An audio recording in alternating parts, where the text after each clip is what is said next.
오늘 말씀의 제목은 요한을 보내신 뜻입니다. 요한이라는 이름 아마 우리에게 많이 익숙합니다.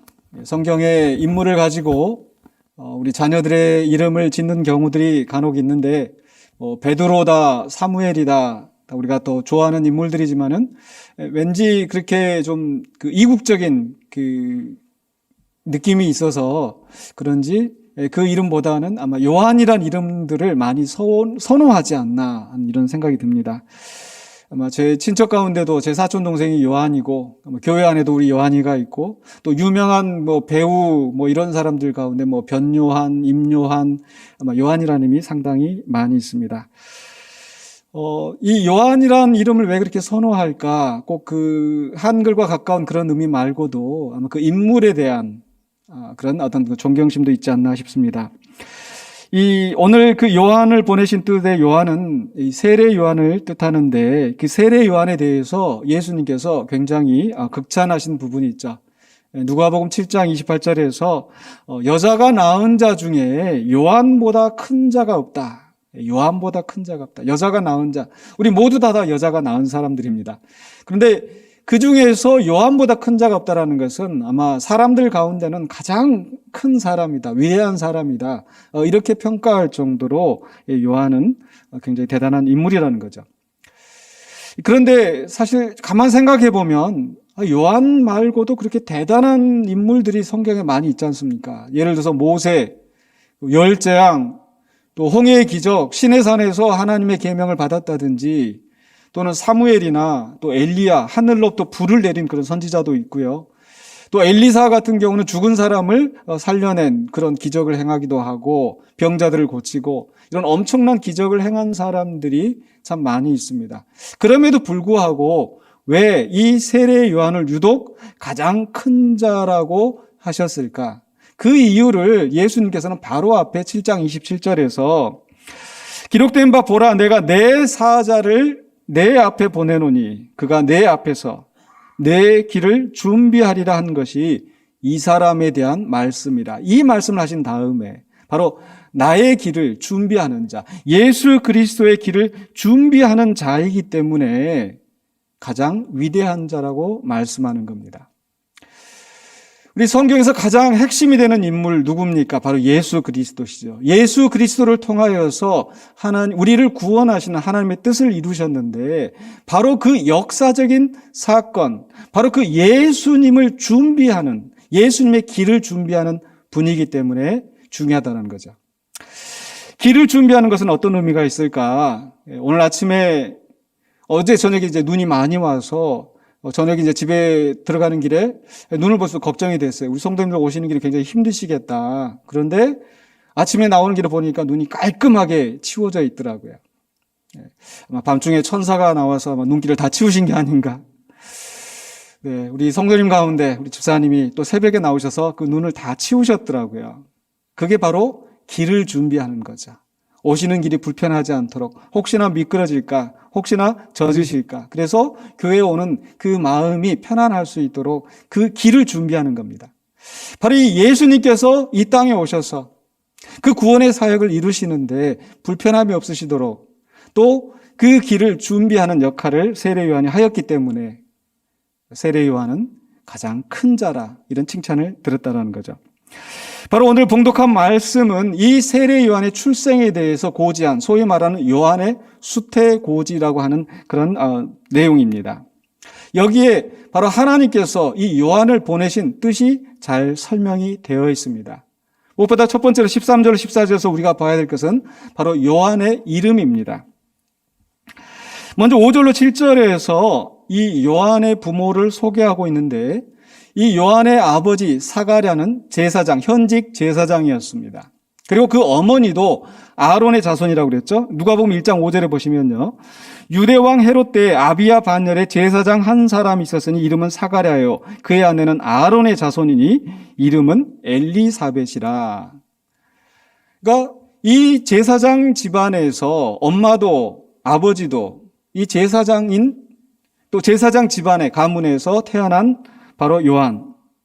그리고 또 이 두 사람에 대해서 1장 6절에 이렇게 소개하고 있습니다. 이 두 사람이 하나님 앞에 의인이니.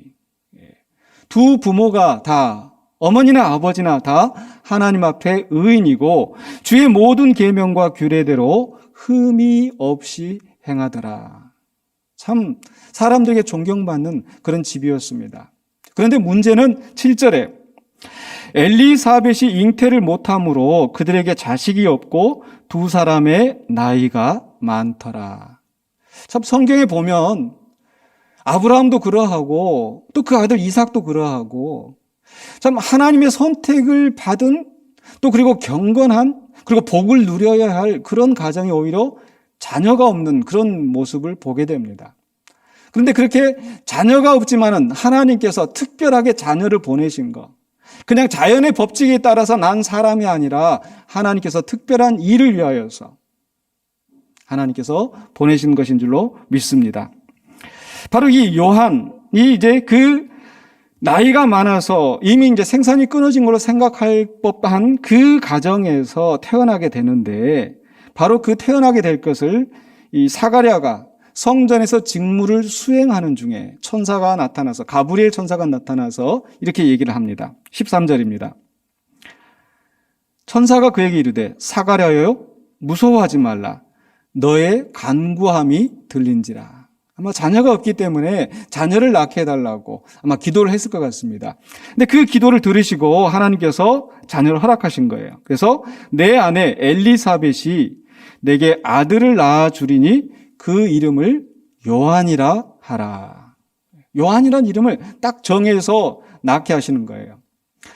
그 다음에 이야기에 보면은 이 사가랴가 나중에 그 아이가 태어났을 때 요한이라고 이름을 짓겠다고 하니까 주변의 사람들이 아니 친척 중에 그런 이름을 가진 사람이 없는데 요한이란 이름이 어떻게 뜬금없이 나왔느냐 이상하게 생각할 정도로 사실 이 아이를 요한이라고 짓는 것은 사실 그 집안의 분위기에 집안의 전통에 맞지 않았던 거예요. 그럼에도 불구하고 이 아이의 이름은 요한이라 하라. 거기엔 특별한 의미가 의도가 들어있는 거죠. 오늘 성경에 자세히 설명은 되어 있지 않지만은 이 요한이라는 이름은 원래 요하난에서 요는 여호와 하나님을 말하고 하난이라고 하는 것은 은혜를 뜻합니다. 즉 그러니까 이 요한이라는 이름의 뜻은 하나님은 은혜로우시다. 하나님은 자비로우시다. 라는 뜻을 가지고 있는 겁니다. 그러니까 이 아들의 이름을 요한이라고 이름함으로써 하나님의 은혜를 선포하는 거죠. 바로 천사가 이 고지를 하는 시기는 지난 400년 동안 하나님의 계시가 끊어진 상태였습니다. 하나님의 심판을 받아서 이스라엘 백성이 이방의 압제 아래에 있는 로마의 압제 아래에 있는 그런 상태였던 거죠. 그러나 이제 이 요한의 출생을 통해서 그 아들의 이름을 요한이라고 함으로써 하나님의 은혜의 시대가 시작되었다라는 것을 알리게 하시는 겁니다. 나중에 이 요한이 사람들 앞에 메시지를 선포할 때 회개하라. 도끼가 이미 나무 뿌리에 놓였으니 회개하지 않으면 찍어버리겠다. 이런 무시무시한 말씀을 선포하는 것 같지만 그러나 사실 이 요한의 사역은 그 심판의 경고보다는 구원이 있음을 알리는 하나님의 은혜가 시작됨을 알리는 중요한 메시지였다라는 거죠. 그래서 그 다음에 14절에 이렇게 말씀하고 있죠. 천사가 너도 기뻐하고 즐거워할 것이요. 아들이 없다가 자녀가 없다가 자식이 나왔으니까 당연히 기뻐하겠죠. 그런데 그것이 사가랴에게만 해당되는 것이 아니라 많은 사람도 그의 태어남을 기뻐하리니 400년 동안 멈춰졌던 하나님의 계시가 다시 시작이 되어지고 하나님의 은혜가 거두어진 줄 알았는데 하나님의 은혜가 다시 시작되는 그것을 알고 많은 사람들이 기뻐하게 된다는 거죠. 그래서 이 요한의 출생은 하나님의 은혜의 새 시대를 알리는 징조였습니다. 두 번째로는요. 바로 그럼 이 요한이 단지 이름뿐만이 아니라 실제로 사역을 하는데 어떤 사역을 하는가? 15절로 16절에 요한의 사역이 소개됩니다. 15절 16절에 이는 그가 주 앞에 큰 자가 되며 포도주나 독한 술을 마시지 아니하며 모태로부터 성령의 충만함을 받아 이스라엘 자손을 주 곧 그들의 하나님께로 많이 돌아오게 하겠습니다. 먼저 주 앞에 큰 자가 된다고 했어요. 주 앞에 큰 자라고 하는 것은 바로 마치 왕 앞에 그 서 있는 신하들처럼, 그러니까 하나님 앞에 하나님을 위해서 섬김을 받는 자가 된다는 의미입니다. 주 앞에 큰 자라는 것은, 더군다나 큰 자라고 했던 것은 바로 크게 쓰임을 받는다는 거죠. 그리고 계속해서 주시는 말씀이 모태로부터 성령의 충만함을 받는다. 어떤 사람에게 성령이 부여가 되었습니까? 구약시대에 바로 사사들, 하나님의 특별한 일을 위하여서 권능을 부여받는, 은사를 부여받는 그러한 역사가 있었던 거죠. 바로 이 요한에게 하나님의 특별한 권능과 은사가 모태로부터 임하게 될 것이다. 그리고 그 은사를 받은 권능을 통해서 이 요한이 하는 일은 무엇입니까? 바로 이스라엘 자손을 하나님께로 돌아오게 하는 자. 다니엘서 12장 3절에서 이렇게 말씀하고 있습니다. 지혜 있는 자는 궁창의 빛과 같이 빛날 것이요 많은 사람을 옳은 대로 돌아오게 한 자는 별과 같이 영원토록 빛나리라. 지금까지 이스라엘 백성이 범죄하여서 하나님을 떠나서 고통받고 있었는데 이제는 그 이스라엘 자손을 하나님 앞으로 돌아오게 하는 이 직분, 별과 같이 빛나는 그 영광스러운 직분을 이 요한이 감당한다는 거죠. 하나님의 백성을 돌아오게 하는 것. 이제 하나님의 은혜의 시대가 시작되었기 때문에 그 하나님의 은혜의 자리에 올 수 있도록 초청하는 그 역할을 하는 겁니다. 자, 그러면서 17절에서 바로 요한이 이렇게 사역을 하는 그 목적이, 궁극적인 목적이 무엇인가 이렇게 말씀하고 있습니다. 부연 설명으로 17절에서 그가 또 엘리야의 심령과 능력으로 주 앞에 먼저 와서 아버지의 마음을 자식에게 거스르는 자를 의인의 슬기에 돌아오게 하고 주를 위하여 세운 백성을 준비하리라. 주 앞에 먼저 온다고 그랬습니다. 바로 예수님이 출생하기 전에 먼저 태어나서 그 예수님의 길을 준비하고 또 그 백성들을 준비한다는 거죠. 바로 이 말씀은, 세례요한에 대한 이 말씀은 말라기 3장 1절에 있는 그 예언이 성취된 것입니다. 말라기 3장 1절에 만군의 여호와가 이르노라 보라 내가 내 사자를 보내리니 그가 내 앞에서 길을 준비할 것이요. 그러니까 왕이 어떤 행차를 할 때에 먼저 사자들을 보내서 그 도시에 알리고 사람들 다 준비하게 하는 겁니다. 바로 그런 것처럼 이 요한은 하나님의 아들이신 메시아 예수 그리스도의 길을 준비하는 사람이었습니다. 그래서 사가랴가 나중에 이 아이가 태어난 다음에 이 아이에 대해서 이렇게 예언하죠. 누가복음 1장 76절에 이 아이여 네가 지극히 높으신 이의 선지자라 일컬음을 받고 주 앞에 앞서 가서 그 길을 준비하여. 세례 요한이 6개월이라도 먼저 예수님보다 태어나서 그리고 예수님이 공생애를 시작하기 전에 먼저 그 사역을 시작하여서 준비하게 합니다. 어떻게 준비하게 하는가? 다시 17절, 누가복음 1장 17절 보시면요. 그가 또 엘리야의 심령과 능력으로 주 앞에 먼저 와서 아버지의 마음을 자식에게 거스르는 자를 의인의 슬기에 돌아오게 하고 주를 위하여 세운 백성을 준비하리라. 아버지의 마음을 자식에게 돌린다는 건 어떤 의미입니까? 지금까지 이스라엘 백성이 하나님 아버지 되시는 그들을 낳아주시고 그들을 창조하신 그 하나님을 잊어버리고 떠났기 때문에 하나님께서 그들을 향하여서 진노의 마음을 품고 계셨어요. 그 이스라엘 백성은 하나님을 거스르고 있었고 그러나 이제 이 요한의 사역으로 말미암아서 그들의 마음, 아버지의 진노의 마음이 녹아지고 또 그 자녀들의 거스르는 마음이 녹아져서 하나님 아버지와의 관계가 회복되게 하는 그런 사역을 하는 겁니다. 바로 이 말씀도 역시 말라기서 4장 5절로 6절에서 예언되었던 말씀이에요.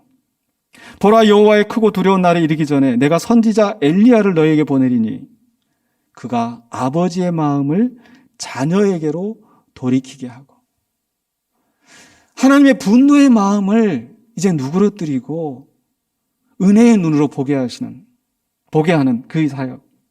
자녀들의 마음을 그들의 아버지에게로 돌이키게 하리라. 하나님을 떠나서 멋대로 자기 눈에 오른 대로 살아갔었던 그 자녀들을 다시 하나님께로 돌아오게 하는 그 사역을 한다는 겁니다. 왜 굳이 여기서 선지자 엘리야를 보낸다고 말씀하셨을까? 엘리야는 어떤 선지자입니까? 이스라엘의 가장 악한 왕, 아합이라는 왕, 바알과 아세라를 아예 그 나라에서 섬기게 만들었던, 그래서 바알 선지자 400명, 아세라 선지자 450명, 그 온갖 이방 종교가 그 나라에서 판치게 만들었던 바로 그 시대에 엘리야가 사람들의 마음을 하나님께로 돌아오게 하고 하나님의 마음이 누그러지게 하려는 그런 일을 했습니다. 바로 그랬던 것처럼 바로 이 요한이 바로 그 하나님과 그 백성의 어그러진 관계를 회복하게 하는 사역을 한다라는 거죠. 그렇게 함으로써 바로 예수 그리스도를 통하여서 이루어지는 하나님의 은혜의 시대를 준비할 수 있도록 한다는 겁니다. 하나님의 아들을 맞이할 준비를 한다는 거죠. 이제 메시아가 오실 것이기 때문에. 우리도 생활 속에서 손님이 온다 하면 어떻습니까? 준비를 하죠. 그 준비라는 게 뭐예요? 청소하는 거죠, 보통의 경우는. 저희도 아이들 키우다 보니까 한 4명 막 어질르지, 저도 상당히 어질르는데 한몫을 단단히 하는 사람이라서, 그래서 제가 우리 교인들한테 그렇게 얘기를 한 적이 있어요. 우리 집에 방문하려면은 한 2주 전에는 예약을 하고 오셔야 돼요. 그동안 다 청소해야 되니까. 손님을 맞이한다면 우리가 더러운 거 다 치우고 정돈하게 말끔하게 하는 것처럼 하나님의 아들이 오시는데, 그분은 하나님이신데 그냥 아무렇게나 맞이할 수 없잖아요. 그래서 이 백성들의 마음을 준비하게 하는 거예요. 또 은혜의 새 시대가 시작되기 때문에 그 새 시대를 맞이할 준비를 해야 합니다. 요즘이야 다 이제 집에서 목욕하기가 쉬운데 옛날에는 그렇게 샤워 시설이 좋지는 않았었잖아요. 그러다 보니까 이제 목욕하는 게 그렇게 자주 있지는 않았던 것 같아요. 그래서 농담 삼아 어떤 분이 하는 말씀이, 나는 1년에 한 번 목욕한다, 이런, 그냥. 근데 그 목욕하는 때가 대체적으로 언제겠어요? 바로 연말연시, 새해를 말끔하게. 평소에 자주 목욕하시던 분도 또 이제 새해를 맞이할 때는 이렇게 말끔하게 목욕하고. 왜? 새 시대가 되기 때문에.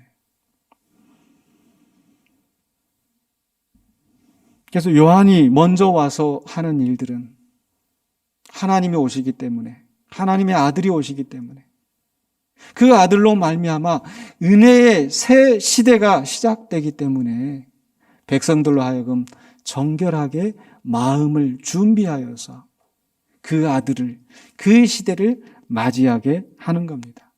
그래서 요한이 했던 가장 중요한 사역이 무엇입니까? 요단강에서 물로 세례를 주어서 죄사함을 얻게 하는 그 물세례를 주는 겁니다. 물론 그 물세례 자체가 죄사함을 얻게 하는 것이 아니라 이제 예수 그리스도로 말미암아 죄사함을 얻게 하는 것을 가시적으로 보여주는 거죠.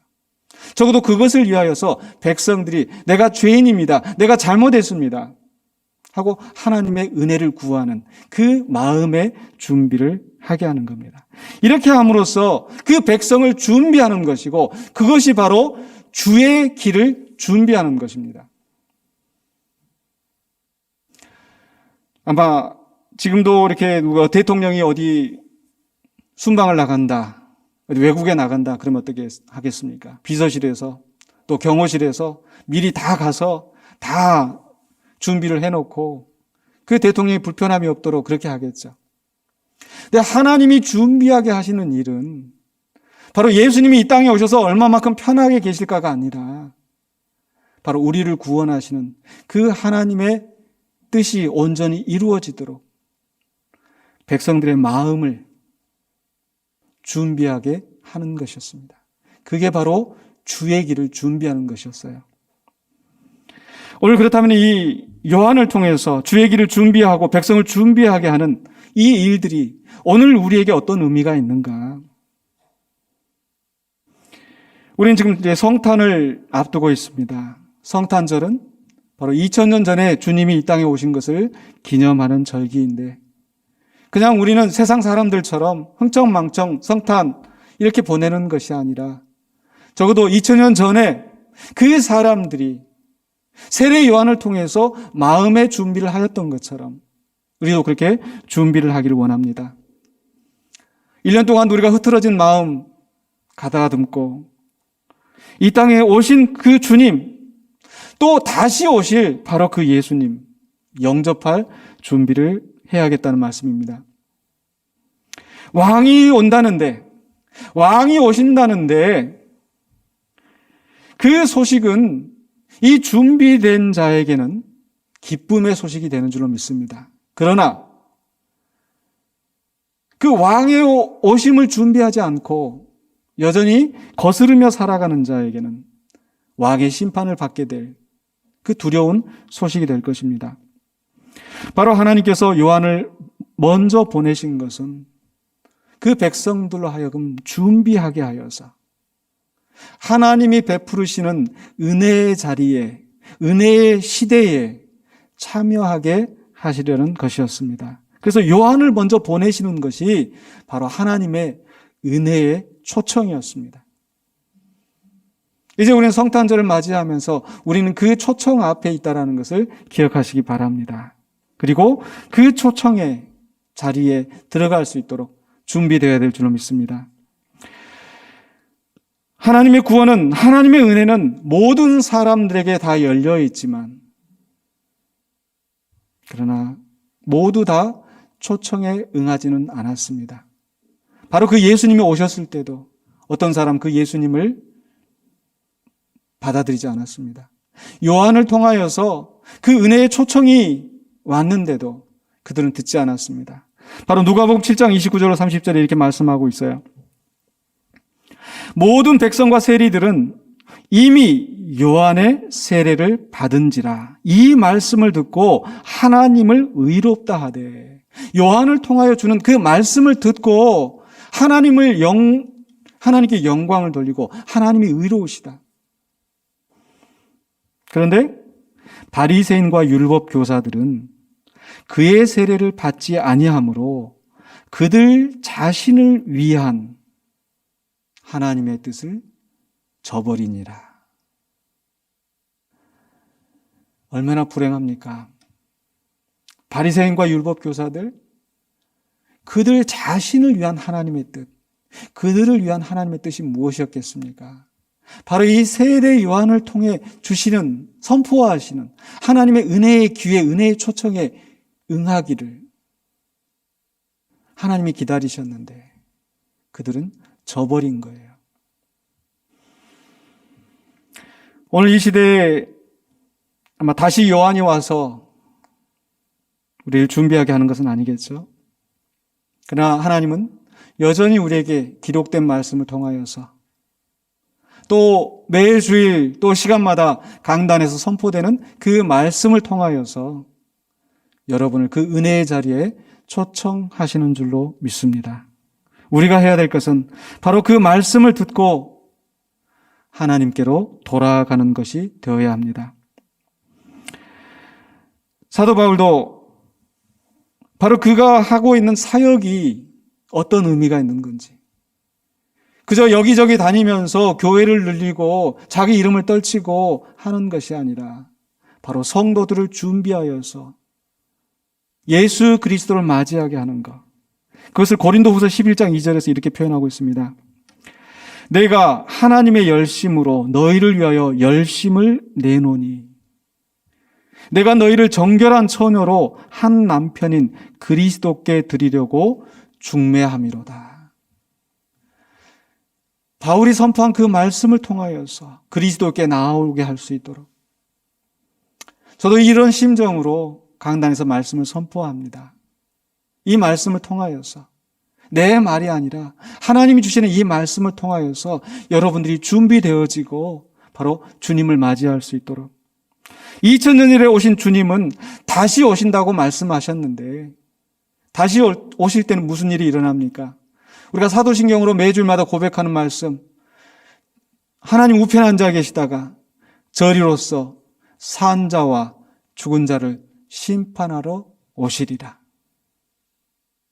마치 세례 요한이 선포했던 것처럼 도끼가 이미 나무 뿌리에 놓여 있다. 언제 찢길지 모른다. 바로 예수 그리스도께서 다시 오실 때에 산 자와 죽은 자를 심판하실 것인데, 그러나 심판의 목적이 아니라 바로 주님을 맞이할 준비가 되어 있는 자들을 영원한 하나님의 나라의 은혜를 받도록 구원하시는 것인 줄로 믿습니다. 그렇기 때문에 우리는 매 순간마다 매일마다 우리는 말씀을 듣고 순종하면서 주님을 맞을 준비를 하는 자가 되어야 되겠습니다. 또한 아울러서 나만 준비되어지는 자가 아니라 나를 통하여서 다른 사람을 준비하게 하는 자가 되어야 될 줄로 믿습니다. 바로 세례 요한이 주님의 길을 준비하고 백성을 준비하게 하였던 것처럼 우리도 역시 이 성탄절을 맞이하면서 바로 이 기쁜 은혜의 소식을 전파하는 자가 되어야 하겠다는 말씀입니다. 사실 지난 2년 가까이 우리 교회 분쟁이 지속되면서 가장 마음 아픈 것은 그 사람들의 비방을 받고 경찰서 쫓아다니고 법원에 쫓아다니고 이런 것보다도 더 마음 아픈 것은 바로 이 마당에서 싸우는 그걸 보면서 큰 소리 나는 그 장면들이나 또 이런 소문들이 바깥에 나면서 다른 사람들이 하나님 앞에 오는 길을 막게 하고 있는 것은 아닌가. 어린 세대들이 믿음을 가지고 자라날 수 있도록 어른들이 잘해야 하는데 다음 세대들이 주님 앞으로 나올 수 없도록 길을 막게 하고 있는 것은 아닌가. 우리는 길을 막는 자가 아니라 길을 준비하는 자가 되어야 되겠습니다. 이제 하나님께서 우리에게 이제 분쟁을 마무리할 수 있는 기회를 주셨습니다. 그렇기 때문에 이제 이 모든 일이 잘 마무리되어지고 패여 있는 것은 메꾸고 솟아 있는 것은 깎아내고, 그래서 다른 사람들이 주 앞에 나오는 길에 장애가 되지 않도록 잘 준비하고 또 우리 자신도 주님 앞에 나아가는 우리 모든 성도들이 되시기를, 군산 영광교회가 되시기를 주님의 이름으로 간절히 축원합니다. 기도하겠습니다. 사랑의 주 하나님, 은혜를 감사합니다. 죽을 수밖에 없는 우리를 구원하시려고 그 아들을 보내시고 그 아들에 앞서 요한을 보내셔서 준비하게 하신 하나님, 오늘 우리가 그 준비하게 하시는 하나님의 뜻을 기억하고 우리의 마음의 준비를 하기를 원합니다. 내 욕심대로 내 생각대로 살았던 우리의 죄를 용서하여 주시고 하나님 앞에 돌아가는 우리가 되게 하여 주시옵소서. 또한 지난 우리 교회의 역사 동안에 또 우리가 잘못한 거 있거든 용서하여 주시고 이제는 우리 교회가 온전히 주님의 길을 준비하는 자가 되게 하여 주시고 주님 앞에 많은 영혼들을 의의 길로 인도하는 그 사명을 감당할 수 있도록 도와주시옵소서. 우리는 연약하고 부족합니다. 우리 자신도 넘어질 때가 많이 있습니다. 그러나 성령님께서 이끌어 주시고 요한과 같이 하나님의 뜻을 온전히 행하며 많은 사람들을 의의 길로 인도하는 우리 모두가 또 우리 군산영광교회가 되게 하여 주시옵소서. 예수 그리스도 이름으로 기도하옵나이다. 아멘.